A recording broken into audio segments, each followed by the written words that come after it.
2층에 분 계신 분들, 제가 갑자기 키가 작아졌다고 느끼지 않습니까? 늙어서 키가 작아진 게 아니고요. 강단이 지금 이렇게 낮아졌어요. 그래서 위에 계신 분들은 얼굴이 잘 안 보일 것 같아요. 그죠?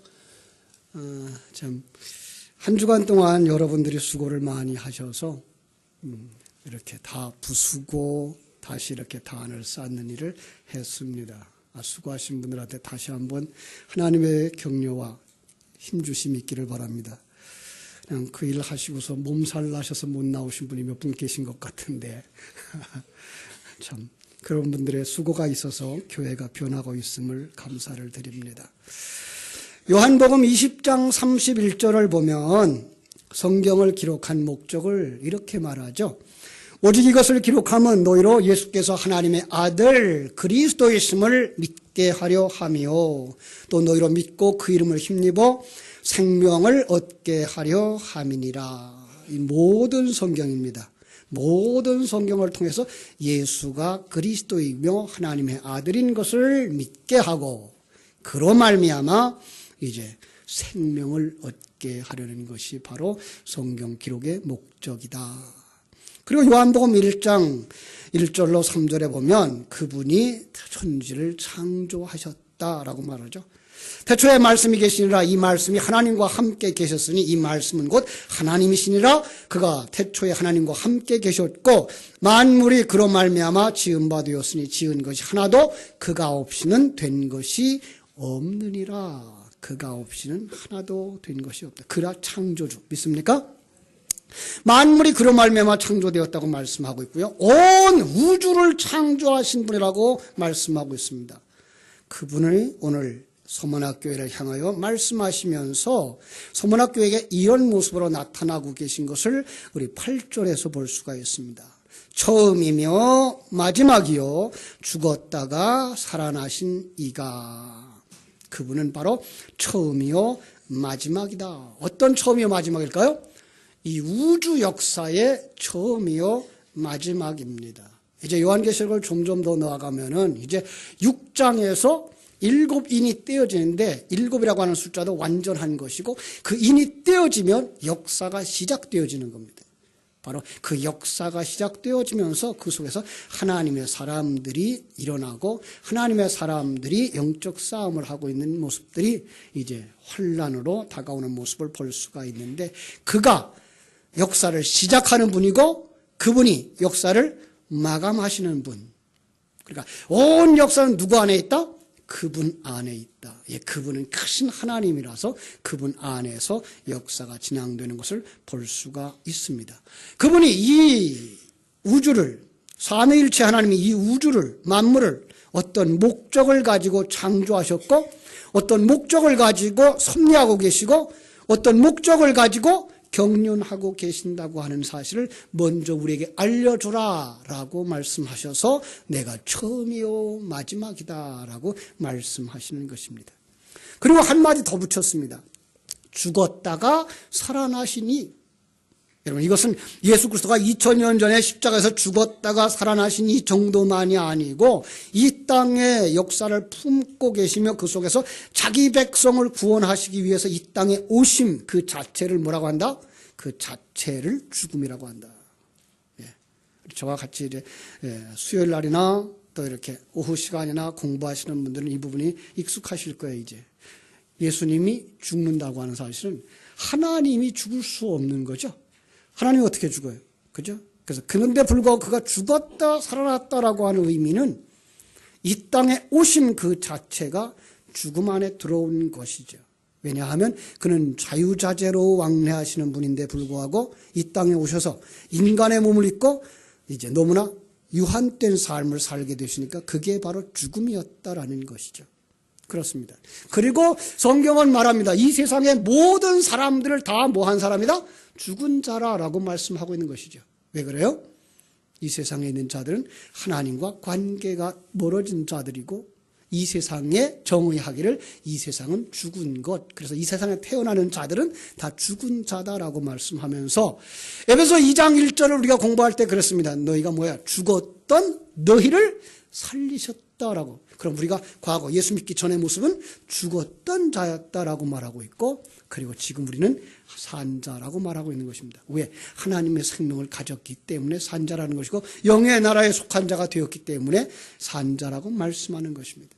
예수님이 이 땅에 오심이 죽음이고, 그럼 부활은 이 땅에서 영의 영역으로 다시 돌아가셔서 하나님으로 이제는 뭐예요? 시간과 공간의 제약을 받지 아니하시고 어디든지 계시는 그러한 영으로 존재하는 자, 그가 바로 이제 죽었다가 살아나신 이라고 말씀하고 있는 것입니다. 여러분은 산 자입니까? 죽은 자입니까? 예수 그리스도 안에서 산 자가 되신 줄로 믿습니다. 예. 산 자는 뭐라고요?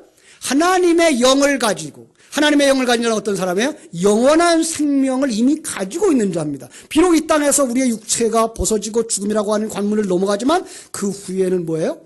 영생하는 삶, 영역에 속한, 영의 영역에 속한 자의 삶을 사는 자들이라고 하는 사실을 가지고 우리는 생명을 가진 자, 구원받은 자, 영에 속한 자라 말씀하는 것입니다. 그런데 잊지 마십시오. 그 주관자가 누구라고요? 예수 그리스도십니다.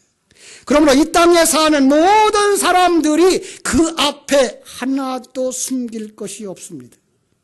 그분이 우리를 지으셨고 우리의 인생을 섭리하고 계시고 경륜하고 계시기 때문에 우리의 인생 가운데서, 이 세상 역사 가운데서 하나도 그를 숨길 수가 없고 그 앞에 감출 것이 없습니다. 그래서 그분이 교회, 서문학교회를 향해 뭐라고 말씀하십니까? 네 환난과 궁핍을 안다라고 말씀하십니다. 내가 안다.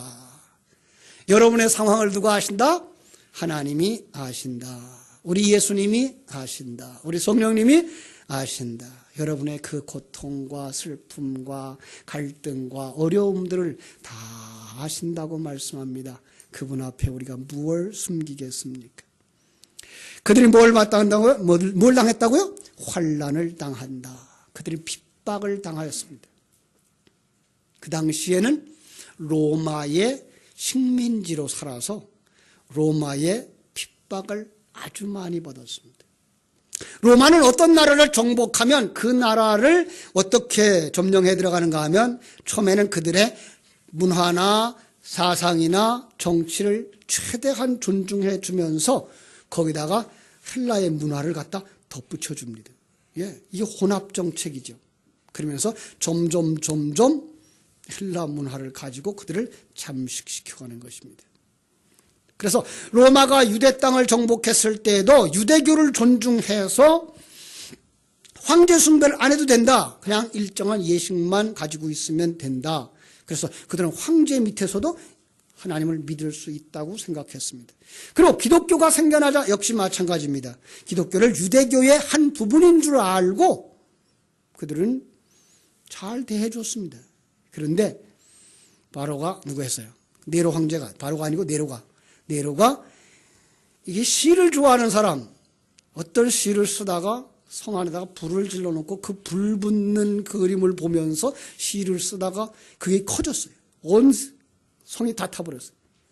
그 책임을 소그룹의 종교 집단, 기독교인들에게 떠넘겨버려서 그들이 그랬다. 그들은 아주 광신적인 사람들이다. 미신을 섬기는 자들이다. 그래서 이 세상은 죄악되다고 다 불태웠다. 라고 모든 책임을 이제 기독교인들에게 전가시켜버리면서 기독교는 엄청 크다란 핍박을 받기 시작을 했습니다. 그뿐만 아니라 기독교인들은 거기서 이제 상업을 하고 살았는데, 서머나 지역도 역시 상업하는 지역인데, 상업을 하면서 거기서 이제 상업조합이 있었어요. 근데 상업조합은 어촌에 살아보신 분들은 압니다만은 한 동네에서 배에 타는 사람들은 연초가 되면 전부 다 나와서 그 굿을 해요. 풍어제라고 하는 고기 많이 잡게 해달라고 하는 이제 굿을 하죠. 예수 믿으면 거기 참석을 안 하죠. 마찬가지로 그들도 그런 일을 했어요. 그럴 때 기독교인들은 거기에 참여를 하지 않았어요.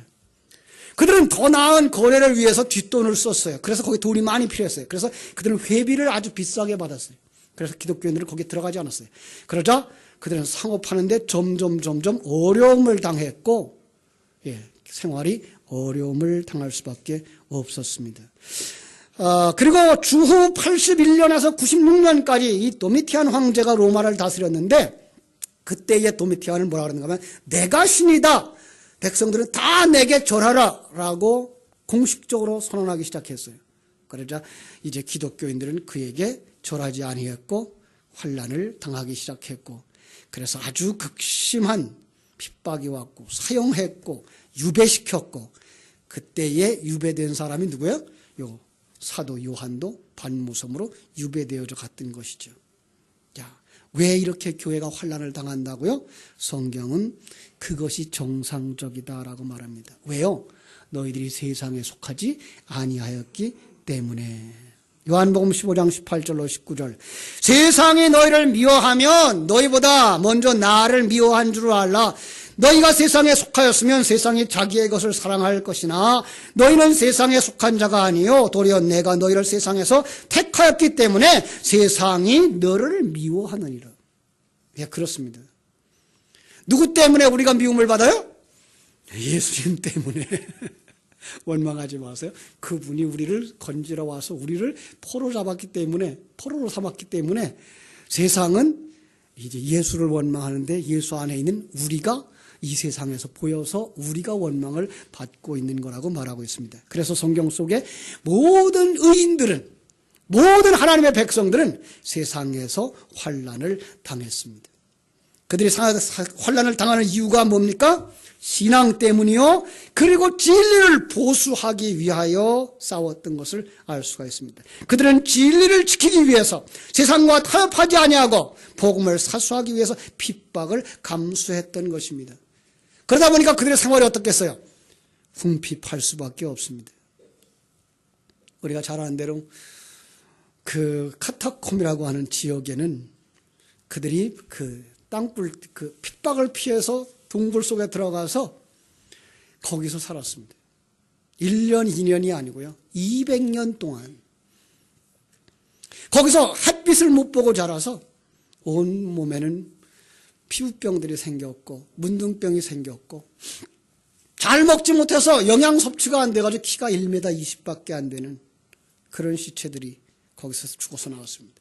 아니, 그들은 지위가 있는 사람도 있었습니다. 그냥 나오면 곧바로 대접을 받을 수 있는 사람들이었는데 불구하고 그들은 신앙 때문에 거기서 나오지 아니하고 그 삶을 살았던 것을 알 수가 있습니다. 궁핍합니다. 세상적인 안목으로 봐도 궁핍합니다. 가난합니다. 그런데 여기서 영적인 안목으로 다시 보면 그들은 어떤 사람들이에요? 심령이 가난한 자들이 되는 것입니다. 그렇습니다. 그러나 라오디게아 교회는 그와 정반대의 교회입니다.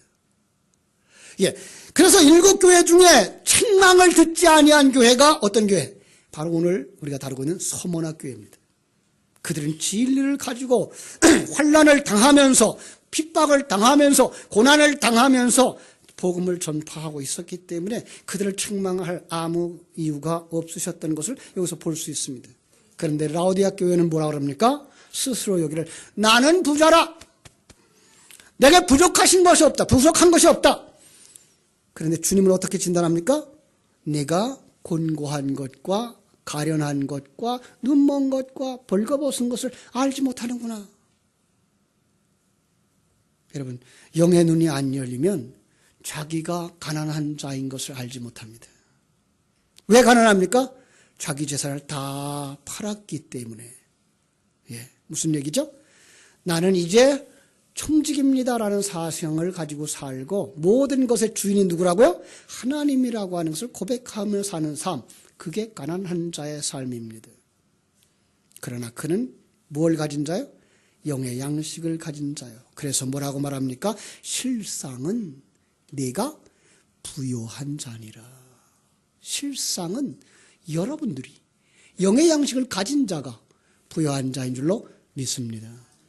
세상 속에서 물질에 많이 가지고 사는 것, 그건 불신자들도 합니다. 그런데 영의 양식을 가지는 것, 그것은 오직 성도들만 할 수가 있습니다. 그리고 그들은 가난한 자의 심령으로 이 영의 양식을 끊임없이 추구하는 사람들입니다.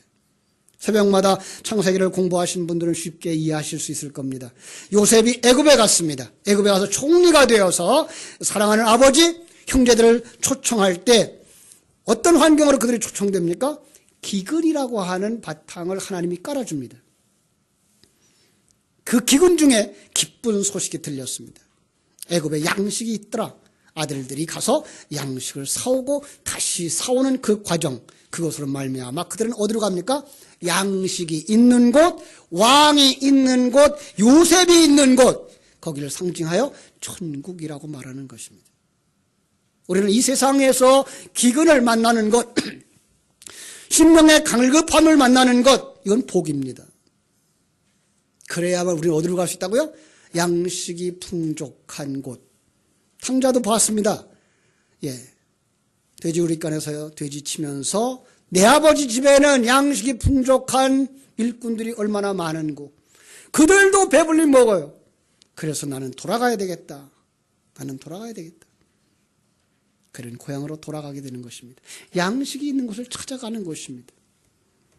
주님 말씀하십니다. 그것이 부요한 자니라. 하늘 양식 가진 자들이라는 말입니다. 자, 유대인들에게 의해서 서문학교에는 또 비방도 있었다 그랬습니다. 그죠?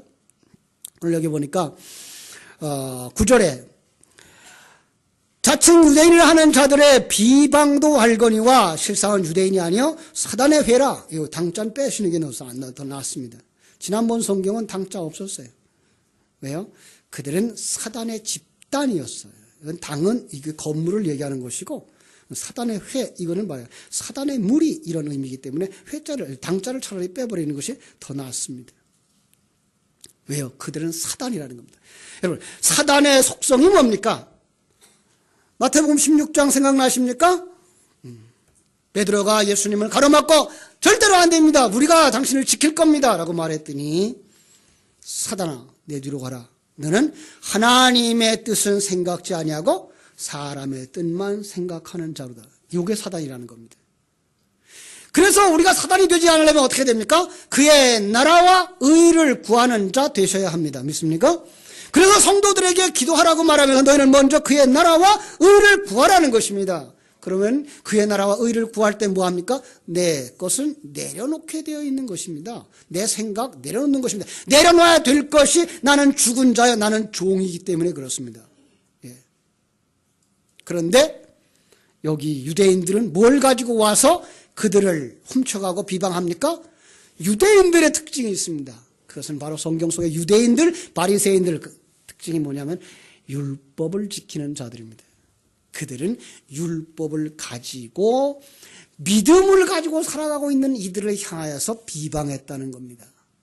여러분, 믿음으로 사는 자들의 삶이라는 것은 율법으로 사는 것과 다릅니다. 율법으로 사는 사람들은 외모를 드러내게 되어 있습니다. 자기의 행위.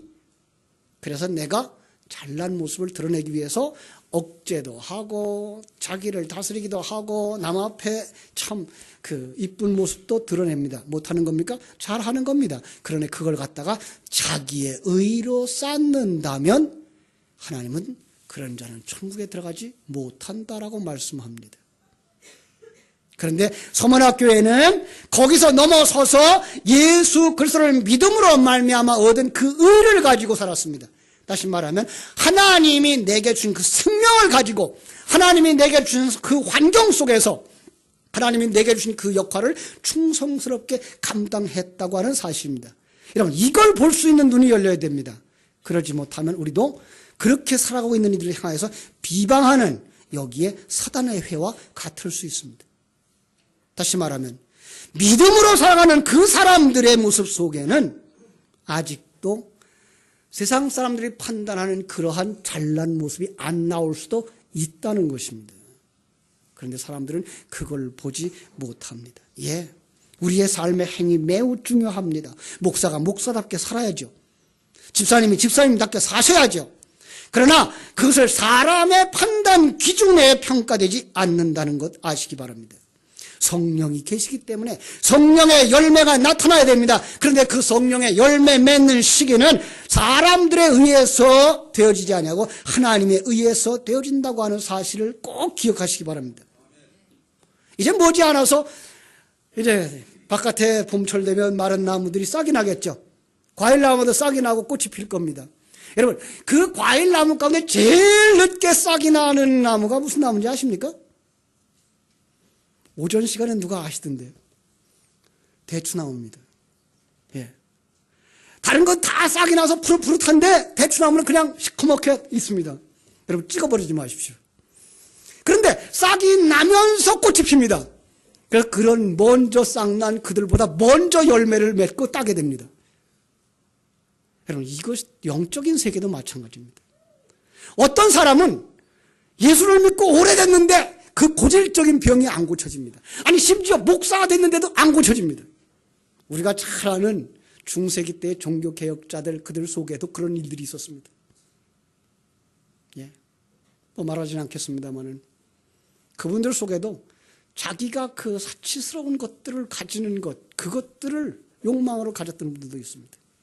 운동을 자기 하나님보다 더 좋아할 만큼 가지는 그런 고질적인 병이 있었습니다. 그럴 수 있습니다. 어떤 사람은 예수 믿자마자 변합니다. 예, 예수 믿자마자 아주 변해서 정말 천사같이 살아가는 사람도 있습니다. 그러나 여러분 꼭 기억하십시오. 마지막 하나님 앞에 설 때에는 일찌감치 변한 그 사람도 하나님의 은혜로 구원된 자고, 마지막까지 자기 고집과 자기 즐거움을 추구하며 살다가도 변했다면 여러분 그것은 똑같습니다.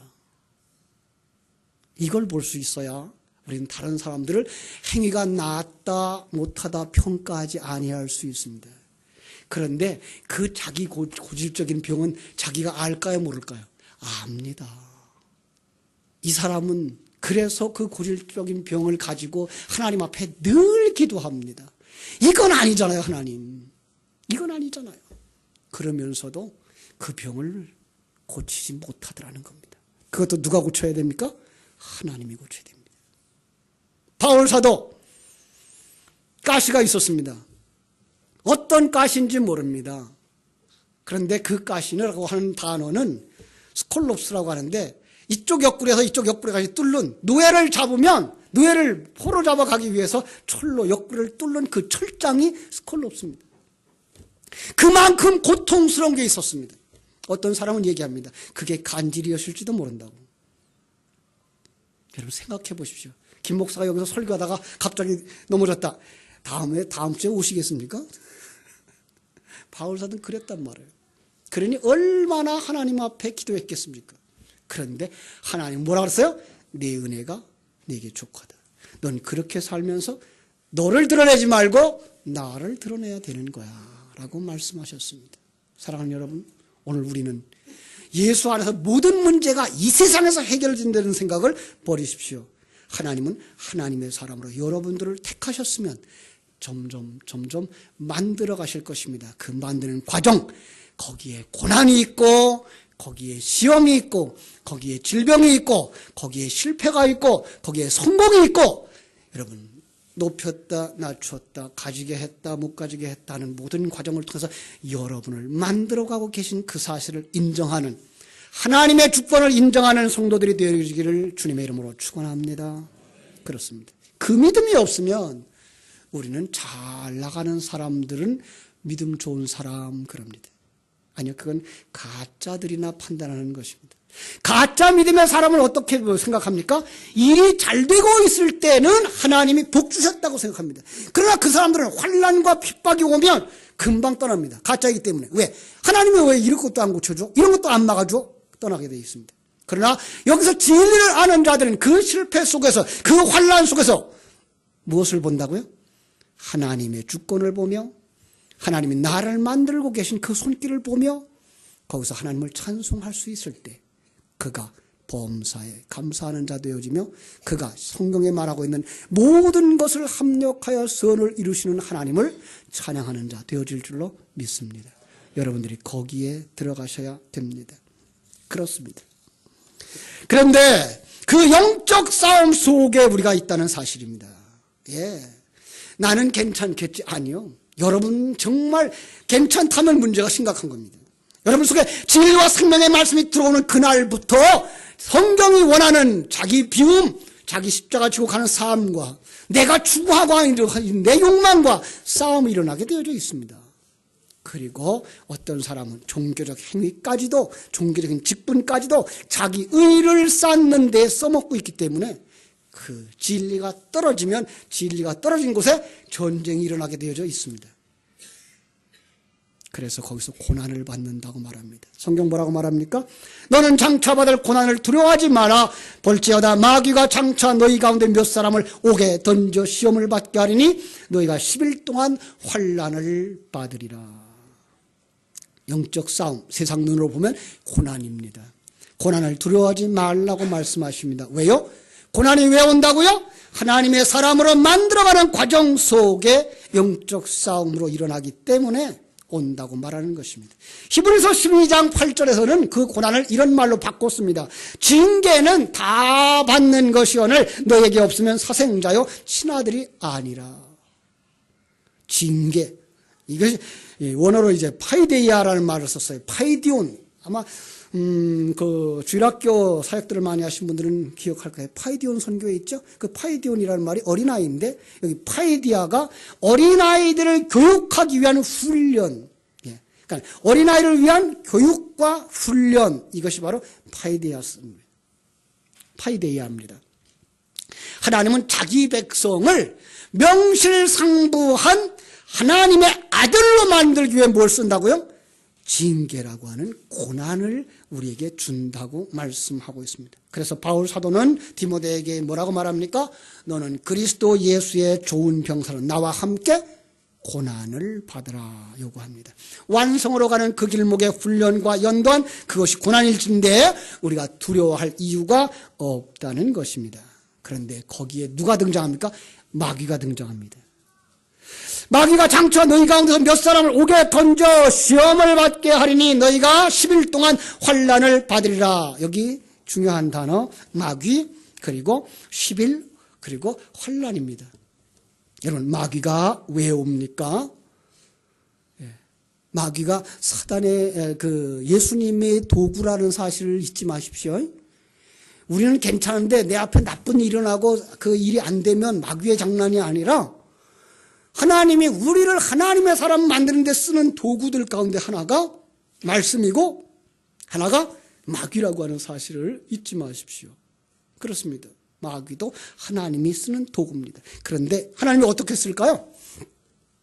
자기 백성 아닌 자들을 다 물어가도록 그에게 맡겨버리는 겁니다. 그렇죠? 예, 마태복음 16장 23절에서 이 마귀를 어떻게 정의했는지 아십니까? 내가 하나님의 일을 생각지 아니하고 사람의 일을 생각하는도다. 예. 사단이 사람에게 영향을 끼치면 그 사람은 하나님의 일을 생각지 아니하고 자기 생각, 자기가 주인 되고 자기가 왕 되어지는 것입니다. 그런데 그 사람은 어디로 갑니까? 지옥에 떨어지게 되는 것입니다. 생명을 가진 자는 어떻게 대처할까요? 환난을 받는답니다. 그 일로 말미암아 넘어집니다. 그런데 거기서 다시 일어납니다. 연단입니다. 넘어지셨습니까? 잘 된 겁니다. 거기서 일어나십시오. 예, 거기서 일어나십시오. 믿음으로 일어나십시오. 세상 속에서 세상의 출세로만이 아니라 믿음의 사람으로, 완성의 사람으로 일어나십시오. 예. 심각한 그 굴곡진 삶, 이게 바로 우리들의 삶입니다. 그래서 시편 23편은 그걸 갖다 뭐라 그랬다고요? 사망의 음침한 골짜기로 다닌다라고 말씀했고, 불교가 우리의 사상을 갖다 썼는데 뭐죠? 인생은 고해라고 말씀했습니다. 고난의 바다라는 뜻입니다. 예, 세상은 우리가 고난을 겪게 되어 있습니다. 아까 말했습니다.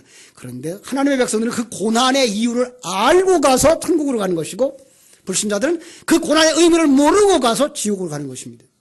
그 기간이 열흘입니다. 그냥 이 세상에서 하루 이틀 열흘이면 얼마나 좋겠습니까? 그렇죠? 그런데 여러분, 그 고난을 열흘만 겪으셨나요? 아니요. 지금도 겪고 있습니다. 자, 열이라고 하는 숫자는 완성의 수, 완전수입니다. 하나님이 정하였다라고 하는 숫자하고 끝이 있다라고 하는 의미고 짧다는 의미입니다. 10이라고 하는 숫자는 바로 그렇습니다. 그래서 나중에 이제 그 비유 설명을 좀 하실 때 꼭 기억할 것. 좋은 땅에 뿌렸다는 것은 몇 배 받아요? 열매를 맺어? 30배, 60배, 100배입니다. 거기서 3 곱하기 10, 6 곱하기 10, 10 곱하기 10으로 보셔야만 숫자가 많습니다. 그건 바로 모두 다 구원의 완성입니다. 3일, 하나님이 창조한 세계의 3일의 구조가 완성되어진 것. 6일 창조가 완성되어진 것. 10일 그 완성이 완전히 이루어진 것. 이게 30배, 60배, 100배입니다. 그러면 좋은 땅에 뿌렸다는 것은 그 사람이 뭐 하는 거예요? 완전히 하나님의 백성으로 완성되는 것. 이게가 열매인 것입니다. 그렇습니다. 자, 여기도 열흘 동안입니다. 그래서 우리가 살아가는 모든 날 동안, 이 세상에 존재하고 있는 그날 동안, 그런데 그날이 길지 않답니다. 왜 길지 않죠? 7, 80년은 천만년이라고 하는, 영원이라고 하는 세계 속에서 길까요? 짧을까요? 그건 짧은 겁니다. 우리는 영원한 세계에 들어가서 시간과 공간의 개념이 없는 세계에서 영원히 살 것이기 때문에 이 땅에서 8, 90년, 100년 이 환난을 당한다 그래도 그건 짧은 것입니다. 그렇습니다. 그래서 다니엘이 바벨론 포로로 잡혀가서 왕의 진미를 먹지 않겠다고 이야기하고 며칠 동안 시험을 하죠? 열흘 동안입니다. 그럼 하나님의 성도들은 이 세상에서 세상 왕 앞에서 도전할 때 어떻게 해야 된다고요? 열흘 동안 시험해 보라고, 나는 이긴다고, 하나님 이기게 할 것이라고 하는 믿음 가지고 나가는 것이 다니엘과 같은 시험에 이기는 삶인 것을 알 수가 있습니다. 그래서 그 환난 속에서 이것을 깨달아 아는 사람은 어디로 갑니까? 충성으로 가는 것입니다. 그래서 성경 뭐라고 말합니까? 죽도록 충성하라라고 말씀하는 것입니다. 시험의 기간, 자기 잘남, 자기가 왕된, 자기 심판이 된 그 자리에서 내려와 하나님을 왕으로 모시고 그 아래서 죽도록 충성하는 삶. 그에게 무엇이 주어집니까? 생명의 면류관이 주어진다고 말씀하고 있습니다. 그렇습니다. 생명의 관이라고 되어 있는데 과거에 먼저 있던 성경은 생명의 면류관입니다. 사실은 면류관입니다. 그리고 그 생명의 면류관이라는 그 자체가 생명을 주신다고 하는 것입니다. 어떤 생명입니까? 하늘나라 생명입니다. 거기서 이기는 자들만 그 상을 받습니다. 성경 속에서 요한계시록에서 특별히 이기는 자, 그건 어떤 사람이 이기는 자입니까? 예수 그리스도처럼. 예수 그리스도 어디서 이겼습니까? 십자가에서. 십자가에서 어떻게 이겼습니까? 십자가에서 나는 아무것도 아닙니다 라고 하는 죽음의 극치가 바로 승리다라는 것입니다. 우리 성도들은 이 땅에서 죽음의 의미를 알고 자기를 완전히 부인하는 자, 그들만 이기는 자요, 그들만 생명의 면류관을 받는 줄로 믿습니다. 그렇습니다. 소마나라는 도시에 훗날 폴리갑이라고 하는 감독이 가서 목회를 하게 되었습니다. 그 폴리갑이 바로 이 요한계시록에 쓰여진 후에 한 50년쯤 지난 그 156년도, 주후 156년도의 사람인데 그때에 그 큰 시험이 당했습니다. 큰 핍박이 왔습니다. 그 소마나 총독이었던 스타티우스가 이 폴리갑 감독의 친구입니다. 그런데 로마에 의해서 핍박을 받게 되었고 경기장들 앞에서 이제 화형을 하게 되었습니다. 친구가 친구를 살리고 싶습니다. 그래서 제발 부탁한다. 한 번만 모른다고 부인해라. 거기에서 우리 유명한 일화가 있죠? 뭐라 그랬죠? 폴리갑이? 우리 주님은 86년 동안, 그분이 86세 사셨나 봐요. 86년 동안 한 번도 나를 모른다고 한 적이 없는데 내가 어떻게 그분을 모른다고 하겠는가? 그러면서 총독을 향하여 이렇게 말했습니다. 너는 지금 잠깐 타다가 꺼질 불로 나를 위협하지만 죄인들을 위해 준비된 영원히 꺼지지 않는 불을 너는 어떻게 피할래? 그에게 예수를 믿으라고 전도하고 그리고 담대하게 화형장에서 먹는 것도 거절하고 거기서 견디면서 하늘나라로 올라갔습니다. 저는 이 편지를 통해서 2000년 전에 요한에게, 폴리갑에게, 서문학교의 교인들에게 임했던 그 감동이 여러분에게 일어나기를 간절히 소원합니다. 그 사람들에게만 생명의 면류관, 그 사람들에게만 둘째 사망의 해를 받지 않게 하신다는 주님의 약속이 반드시 이루어질 줄로 믿습니다. 기도하겠습니다.